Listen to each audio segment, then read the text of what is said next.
Good day dear chess lovers, Soren here, and in this video I want to share with you a fantastic game played by the patriarch of the Soviet chess, Mikhail Botvinnik. His opponent is A. Yurgis, and this game was played in 1931 in Leningrad. Yurgis had white pieces and he opened up with knight f3, to which Botvinnik answered with knight f6, c4, c5. The game took the shape of symmetrical English.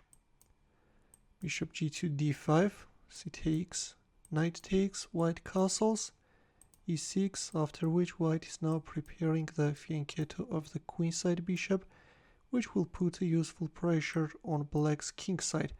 And then an exchange of knights on d5 also followed, and we see d3.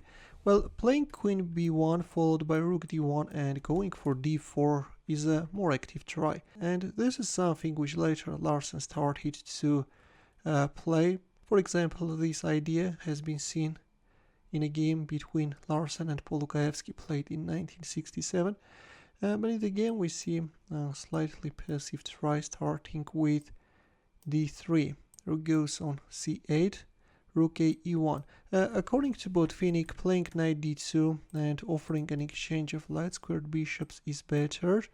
But in the game we see rook a e1, and in this case actually once black's light squared bishop remains on the board, it's allowing black to gain initiative. Knight b8, this is the start of a long knight maneuver. The knight is coming to d4, f4, knight c6, a3, queen d7.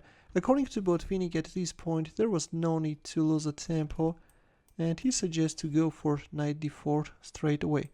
Instead we see queen d7, knight f3, rook fd8. Yeah, he first decided to put further pressure down the d file, and only then he will go for knight d4. No need to hurry.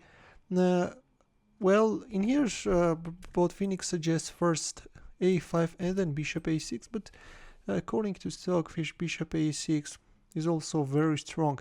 Bishop a1, before a4, and finally black knight lands on d4, queen b2, bishop f6. With this move black is provoking e5, after which there can be no danger to black king. The long diagonal is successfully blocked. Queen e2, rook c5, bishop b2, f5 and h4. Well, so far so good, despite the fact that black has a slight initiative. All in all, we had an equality. But this h4 looks very strange, which is allowing black to gain advantage. Capturing en passant is better. If here, then bishop e4. We have an equality on the board. Instead, we see this h4 move, and now let's see what's the problem with it. At this point, you can give a try to find Botvinnik's next move. Ready? In here we see a very beautiful exchange sacrifice, rook c3. Now if you won't accept the exchange sacrifice, then the pawn on b3 will drop. That's why we see bishop takes c3, d takes c3. Black got a very dangerous passed pawn, also took under attack this pawn on d3. Queen e3, rook f3 is an alternative, sticking to the pawn on d3, but even in that case white can't hope for much. There we have it, the pawn on d3 drops, rook f2, queen d4. This time Botvinnik is boldly offering an exchange of queens, which was accepted. He knows for sure that this position is won. Bishop f1, c2. According to Stockfish, this is a mistake, and in here Stockfish offers a fantastic line. You know, guys, you can give a try to find the most precise line for black. Ready? According to Stockfish, in here the winning move is bishop c5, and what is interesting, even in the post-game analysis, even in Botvinnik's book, this line starting with bishop c5 is absent. Now if rook takes d3, then a very beautiful rook takes f4 move can follow, after which black pawn is becoming unstoppable. White rook is getting pinned. Yeah, this is crazy, guys. A very beautiful position, right? Or after bishop c5, if bishop takes d3, then rook takes d3. If here, then c2, and again black is winning. In the game we see c2 straight away, and now let's see what's the problem with it. Rook c1, bishop takes f1, rook takes f1. This is a losing move. The only move which could save white's position is rook takes c2, and according to Stockfish this position is equal. Interestingly, again, in his analysis, Botvinnik missed this powerful defensive line. Yeah, definitely both players missed this line, underestimated the power of white rooks, and instead we see rook takes f1, the losing move. In here Bronstein landed another heavy punch. Try to find this move as well.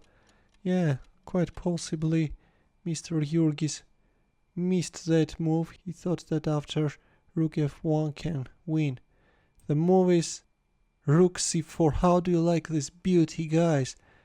Right now black is threatening to go for a pawn promotion, and all white could do was to accept the rook sacrifice, but this time we see bishop c5, pinning the rook, and now the b pawn can step forward. King g2, bishop takes f2, king takes f2, and after b3 white resigned because there is no way to stop these pawns. White is losing. What a fantastic game by Botvinnik, guys. By the way, at this point I forgot to say that rook takes f1 is also losing because of this rook d2, followed by bishop c5, bishop d4, bishop b2. And then after winning the rook, rook d1 can follow. And turns out that there is no defense for white against this conning bishop maneuver. White is helpless. Instead, rook f1 was made. Now, maybe we should take a look at this final combination once again. You know, guys, it was an inaccurate but a very nice one. Takes, and there comes rook c4. White is accepting the second rook sacrifice as well, and black pawns are getting unstoppable. Thanks for watching. Hope that you enjoyed this marvelous game. Feel free to share with your friends as well, and in the end, let's also solve a chess puzzle. This is one of my favorite endgame combinations, you know.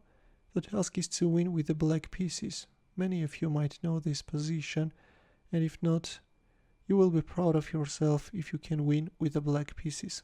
We'll wait for your answer in the comment section. Thanks for watching. We'll see you in my next video.